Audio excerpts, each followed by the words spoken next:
ప్రజలకి. అలాగే గత 2019-24 మధ్యలో ఏం కోల్పోయారు, ఎస్సీలు ఏ విధంగా వాళ్ళు సప్లాన్ నిధులు దారి మళ్లించారు, ఎస్సీలకు సంబంధించిన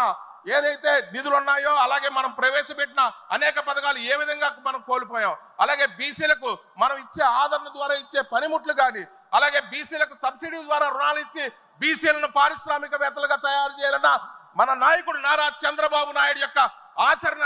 ఏ విధంగా వాళ్ళు తుంగలో తొక్కారనే విషయాన్ని కానీ చాలా స్పష్టంగా మరి క్రింది స్థాయి వరకు తీసుకెళ్లడంలో ఈ కేఎస్ఎస్ ను ఉపయోగించుకుని 2014 నుంచి 2019 నుంచి మేము అమల్లో చేసుకున్నటువంటి ఈ అడాప్ట్ చేసుకునే విధానాన్ని మన యువనేత నారా లోకేష్ బాబు గారి ఆధ్వర్యంలో చక్కగా 2024లో ఉపయోగించుకొని మనం అధికారం చేపట్టాం. అంతేకాదు మీరందరూ కూడా చివరిగా ఒకటే మాట, మీరందరూ కూడా ఒక విషయం గుర్తుంచుకోవాలి. మా శాసనసభ్యులు రామానాయుడు గారు చెప్తా ఉంటారు,